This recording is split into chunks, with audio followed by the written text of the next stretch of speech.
Texture paste. Do we really need another texture paste product in our lives?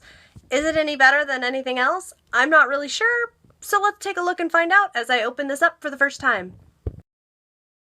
So then we get into pastes, and there are things like embossing paste, molding paste, modeling paste, with the exception of this one that's in my hand, which is in fact translucent and dries shiny and clear.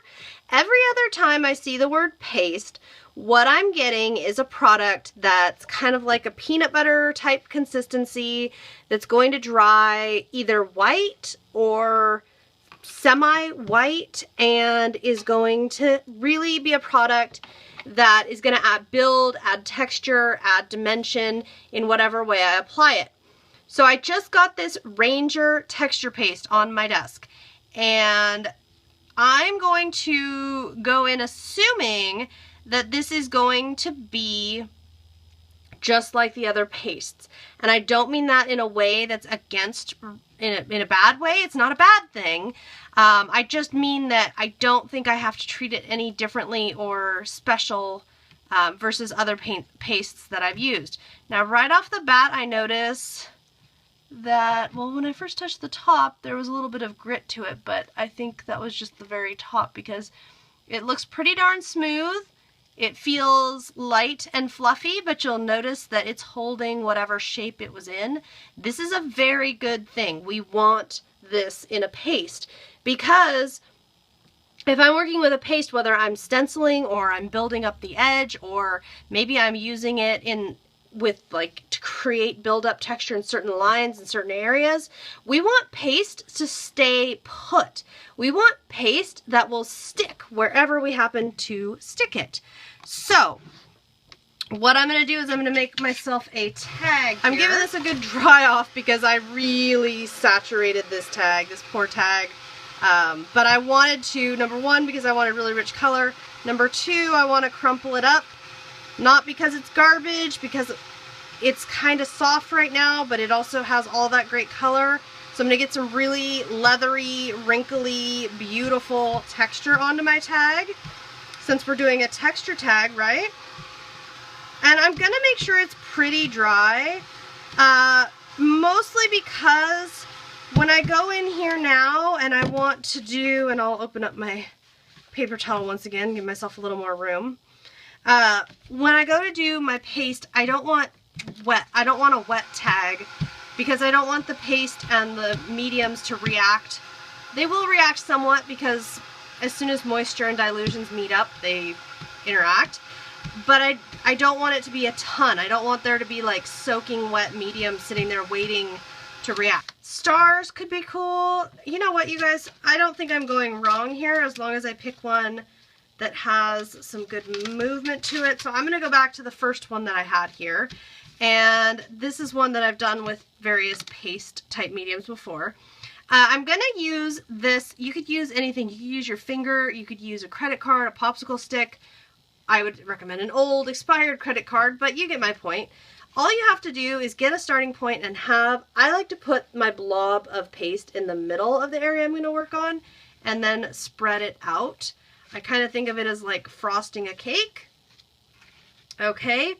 You can sit here and get it all perfect and even. You can intentionally make it so that some areas don't get paste or so that the paste is thicker in some areas than others. It's 100% entirely up to what you want. Another thing you could do, and I'm going to do because I don't want my paste to dry white. So I have a couple options. This looks to be, and again, this is my first time using this particular paste, so I'm going to need to see it dry and see how it looks. This particular paste looks pretty standard, meaning I think when it's all dry, it's going to be white, or at least, when I say semi-translucent, some of these pastes, when they dry, if it's a thin layer, you can kind of see through it. So I'm going to assume that that's kind of how this is going to dry.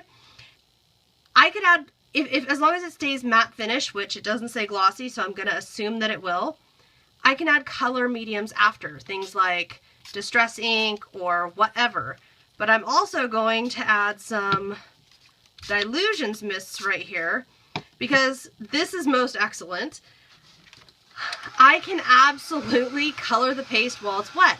I can also mix this paste with any of these colors, like in a little dish or whatever, to color and have it colorized before I ever start. I'm hitting this with the heat tool just for a moment, just to let some of that color soak in, just so things don't get completely crazy right now when I lift this stencil off. And you're gonna wanna be careful when you do that lift off. And let's see how we did here. So what I've got here, the paste looks like it held up really well. It is soaking in that Dilutions color, which was another test that I wanted to give it, because I do so love to use color mediums with paste. So that makes me very happy. It doesn't seem to be getting angry that I'm hitting this with the heat tool, so that's always a positive thing. And it has like a nice feel to it. I like the feel of this paste, so that makes me immediately pleased, because you know I always want paste to do things that I like. And I want to give it one more test. I want to continue to test this paste. There's one more test that I want to give this before I end this video. And that is, and I'm going to put a paper towel under this again, I want to take my big old paintbrush, and my big paintbrush with some water on it, and I'm going to run it over this. I did this in my class, Camp Scrap. If you're in there, in the first week, was it the first week? Yeah, it was the first week.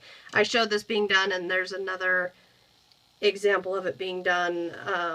I can't remember right off the top of my head which course it was in, but in there I was showing this, how I like to use paste and a stencil and then use some water on it while it's still wet. And like kind of like soften and smear the stencil design and the paste. Not a ton, just a little, but I usually just will stick to the same direction. And you know what? I like it. I like what it did. It smeared in some areas more than others. And my poor mangled tag. Look at my poor mangled tag. My mangled tag is held up to some severe abuse here, admirably. I'm obviously gonna wait for this to dry before I post this video to YouTube. But you guys, guess what? Ranger Texture Paste gets a big 2 thumbs up. So if you're looking for a new paste to use, maybe you don't have any, maybe you want to add some texture, maybe you've got a bunch of stencils and you need a way to use them, I highly recommend the texture paste. Until next time, I wish you very happy crafting.